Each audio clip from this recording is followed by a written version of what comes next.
Student, मैं आपको पर्यावरण विषय का अध्ययन चैप्टर वाइज करवा रही हूँ, जिसमें मैंने चैप्टर नंबर 1 परिवार एवं चैप्टर नंबर 2 जंतु और पौधे 1 to 5th एनसीईआरटी के 7 महत्वपूर्ण प्रश्नों के साथ पूरे करा दिए हैं।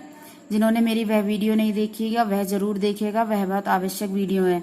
और आज हम आपको चैप्टर नंबर 3 भोजन एवं पोषण करवाएंगे। इसको मैं 3 पार्ट्स में कवर करवाऊंगी। चैप्टर के अंत में महत्वपूर्ण प्रश्नों की सीरीज भी दूंगी, जो आपके लिए बहुत आवश्यक सिद्ध होगी। तो आज हम इसका पार्ट नंबर 1 स्टार्ट करते हैं। चलिए हम स्टार्ट करते हैं। अध्याय नंबर 3 भोजन एवं पोषण, पार्ट भाग 1। देखिए, भोजन सभी जीवित प्राणियों को भोजन की आवश्यकता होती है। भोजन जीवों को ऊर्जा प्रदान करता है। भोजन निर्माण का प्राथमिक कार्य पौधों द्वारा किया जाता है। ये लाइन इंपॉर्टेंट है, ध्यान रखिएगा। भोजन निर्माण का प्राथमिक कार्य पौधों द्वारा किया जाता है और सभी प्राणी प्रत्यक्ष या परोक्ष रूप से इन पर निर्भर होते हैं। ये इंपॉर्टेंट है, यहाँ से क्वेश्चन बन सकता है। नेक्स्ट देखिए, भूख लगने का पता मस्तिष्क के विशेष केंद्रों द्वारा लगता है। भूख लगने का पता क्या होता है? मस्तिष्क के एक विशेष केंद्र होता है, जिस केंद्र का नाम है हाइपोथैलेमस। ये भी क्या कहते हैं? ऑप्शन वाले क्वेश्चनों में पूछ लिया जाता है। क्या है केंद्र का नाम? हाइपोथैलेमस। इसके द्वारा मस्तिष्क में भूख लगने का पता चलता है। देखिए नेक्स्ट है खाद्य पदार्थ एवं उनके स्रोत। इन्हें 2 भागों में बांटा गया है, पादप उत्पाद और जंतु उत्पाद। प्रथम है पादप उत्पाद। देखिए पादप उत्पाद जो है क्या क्या होते हैं? फल, रसदार फल, अमरूद, सेब, आम, केला, अंगूर आदि। सब्जियां, आलू, प्याज, टमाटर, मूली, भिंडी, करेला, गोभी। अनाज, गेहूं, चावल, बाजरा, मक्का, जौ। मसाला, लौंग, हल्दी, धनिया, सौंठ, दालचीनी, अदरक। पेय पदार्थ क्या होते हैं? चाय, कॉफी, कोको। नेक्स्ट है शुष्क पदार्थ क्या होते हैं? काजू, बादाम, किशमिश, अखरोट। नेक्स्ट साग, पालक, मेथी, सोया, सरसों, बथुआ। दालें, अरहर, मूंग, उड़द, मसूर, राजमा। फूल, सहजन, केला, कचनार, तुरई। कली, लौंग। पादप का मतलब है जो हमें पेड़ पौधों से प्राप्त होती हैं, वह चीजें क्या होती हैं? पादप उत्पाद होते हैं, जिनके लिए हमें पेड़ पौधों पर निर्भर होना पड़ता है। नेक्स्ट देखिए, नेक्स्ट क्या है? जंतु उत्पाद। क्या है? जंतु उत्पाद, जिसके लिए हमें जंतुओं पर निर्भर रहना पड़ता है। जैसे मांस किससे प्राप्त होता है हमें? भेड़, हिरन, भैंस, बकरे, सुअर, मछली आदि से। अंडे हमें मुर्गी, बत्तख, शुतुरमुर्ग आदि से हमें अंडे प्राप्त होते हैं। दूध हमें किससे मिलता है? गाय, भैंस, बकरी। ये बस जनरली क्वेश्चन है, इन्हें आप 2-3 बार पढ़ेंगे तो याद हो जाएंगे।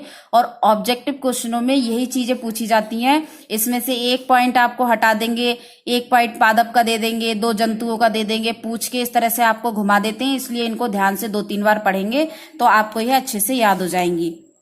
नेक्स्ट देखिए, कुछ प्रमुख खाद्य पदार्थ। शहद हमें किससे प्राप्त होता है? मधुमक्खी से।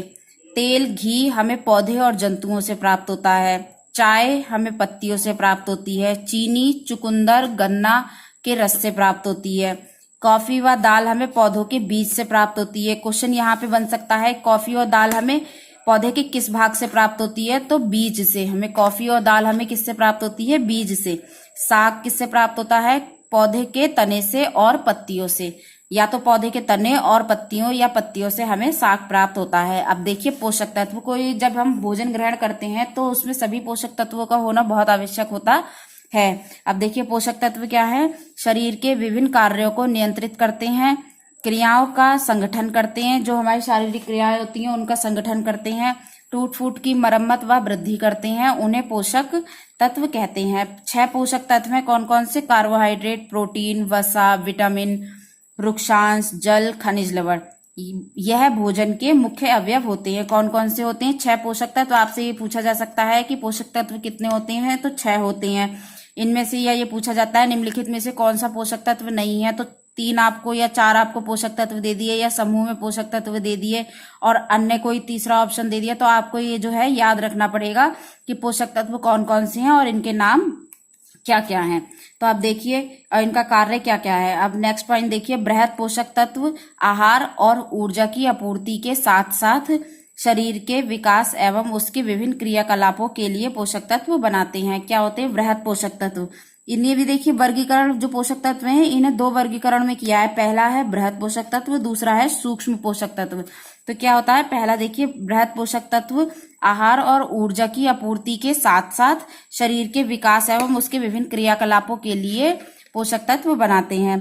और नेक्स्ट देखिए सूक्ष्म पोषक तत्व क्या होते हैं। सूक्ष्म पोषक तत्वों में विटामिन यानी जल व वसा दोनों में घुलनशील होते हैं और आवश्यक सूक्ष्म खनिज तत्वों में शामिल किया जाता है। इन्हें क्या किया जाता है, आवश्यक खनिज सूक्ष्म तत्वों में इन्हें शामिल किया जाता है। अब हम इनके बारे में डिटेल से पढ़ते हैं। कार्बोहाइड्रेट, कार्बोहाइड्रेट क्या होता है, ऊर्जा का प्रमुख स्रोत है। यह हमें किससे मिलता है, गेहूं, चावल, आलू, मक्का, केला, शकरकंद, गन्ना, ब्रेड, शक्कर में पाया जाता है। यह हमें निम्नलिखित चीजों से प्राप्त होता है। ये क्या होता है, ऊर्जा का प्रमुख स्रोत है। प्रोटीन, इसे शरीर वर्धक भोजन कहते हैं। कोशिकाओं का पुनः निर्माण करते हैं। यह हमें किससे मिलता है, दूध, मीट, अंडा, मछली, दालें, मटर, पनीर और सोयाबीन।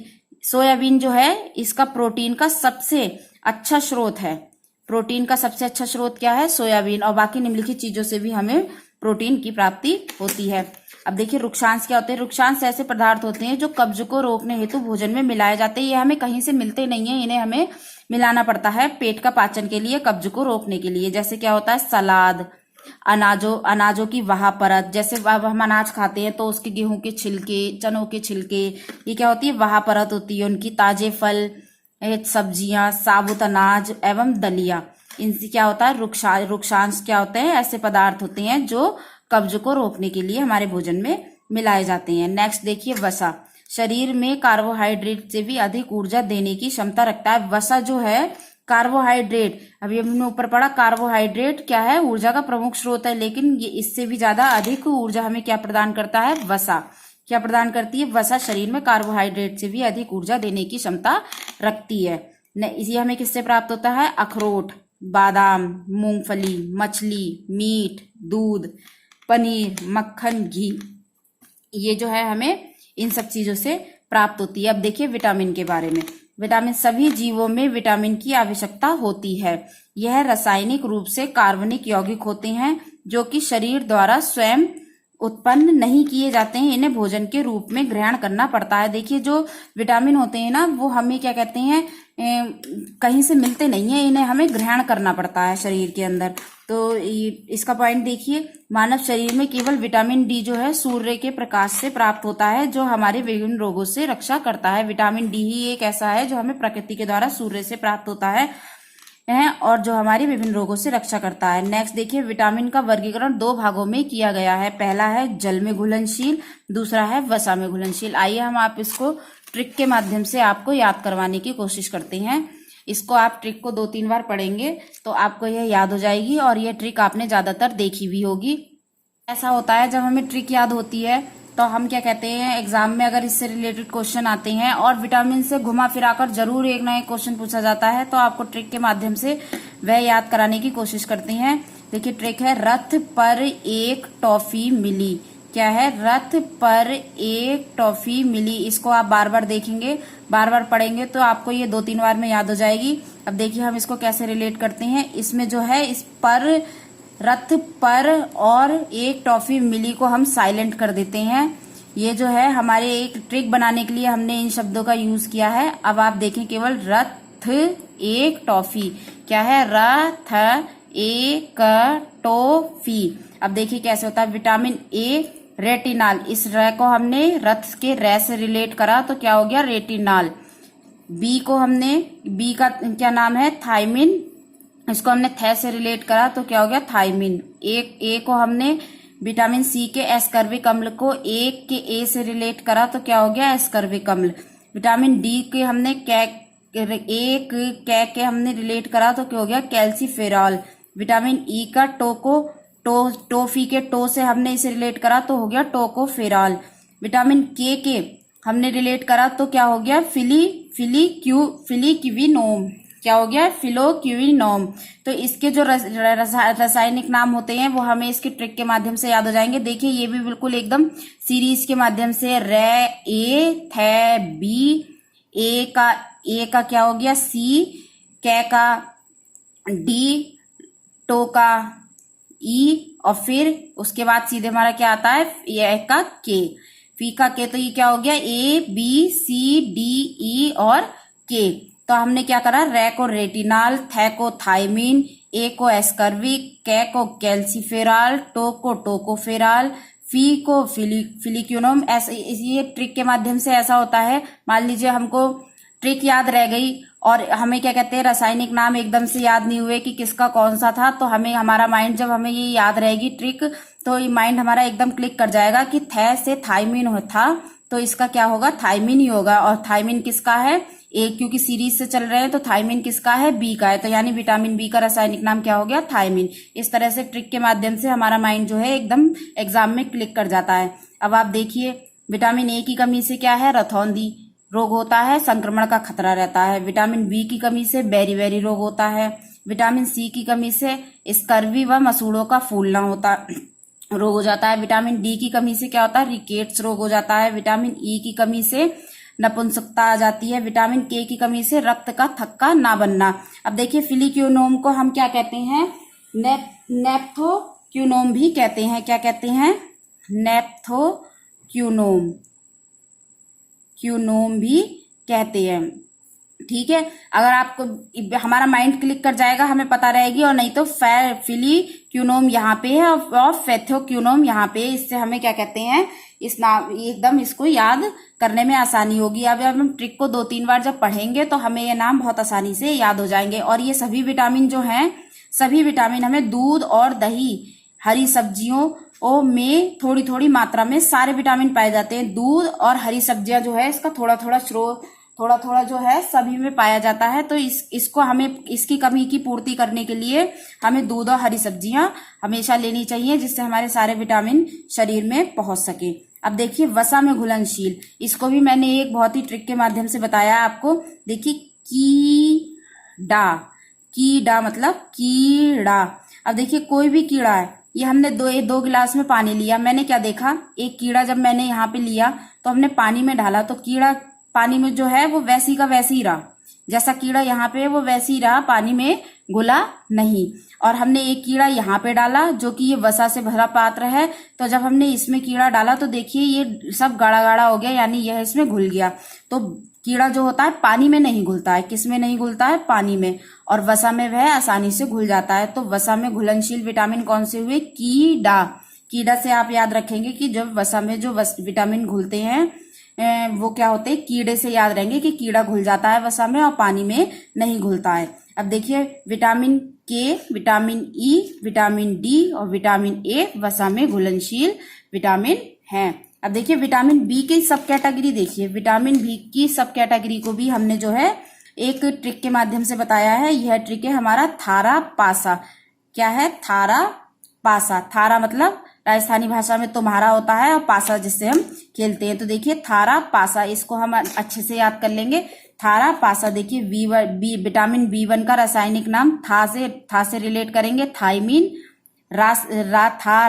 थारा के रा से रिलेट करेंगे। विटामिन 2 का क्या है, राइबोफ्लेविन, थारा राइबोफ्लेविन। फिर विटामिन B6 से रिलेट करेंगे, पायरोडॉक्सिन, पा से रिलेट करेंगे इसे, तो क्या हो गया, पायरोडॉक्सिन। और विटामिन 12 को हम किससे रिलेट करेंगे, विटामिन 12 को हमने रिलेट करा सा से, एक, तो इसका नाम क्या हो गया, साइनोकोबाल्मिन। तो हमारे क्या हो गया, थारा पासा। थारा पासा से हमने थाइमिन रिलेट किया, था से था, रा से राइबोफ्लेविन का रा रिलेट किया, पा से पायरोडॉक्सिन का पा रिलेट किया, सा से साइनोकोबाल्मिन का क्या कहते हैं, सा रिलेट किया। तो हमने क्या, B1 का नाम बताया, B2 का बताया, B6 का बताया और B12 का बताया। अब देखिए इसका प्रभाव क्या होता है, इसको भी अच्छे से देखिए। विटामिन B1 का प्रभाव क्या होता है, बच्चों की अस्थियां मुलायम होकर मुड़ती हैं। बस बच्चों की अस्थियां जो होती हैं वो मुलायम होकर मुड़ने लगती हैं। विटामिन B2 का क्या प्रभाव पड़ता है, दृष्टि की कमी से, विटामिन B2 की कमी से क्या होता है, दृष्टि की स्वच्छता में कमी आ जाती है, मतलब हमें धुंधला धुंधला दिखाई देने लगता है। विटामिन B6 की कमी से क्या होता है, प्रोटीन उपापचय में सहायक एंजाइम्स नहीं बन पाते, एंजाइम्स। और विटामिन B12 जो है, इससे क्या प्रभाव पड़ता है, वृद्धि व न्यूक्लिक अम्लों के संश्लेषण में सहायक आरक्तता। क्या होता है, वृद्धि व न्यूक्लिक अम्लों के संश्लेषण में सहायक आरक्तता। नेक्स्ट देखिए जल। जल भी एक महत्वपूर्ण पोषक तत्व है, 6 पोषक तत्वों में से एक है। जल एक अकार्बनिक पदार्थ है। इसका सीटेट में एक सेपरेट चैप्टर दिया है जिसका आपको आगे अध्ययन कराएंगे। अब देखिए जल एक अकार्बनिक पदार्थ है। मानव शरीर का 60 से 75 भाग बनता है। यह पसीने एवं वाष्पन के द्वारा शरीर का ताप नियंत्रित करता है। पाचन, परिवहन, उत्सर्जन में सहायक है।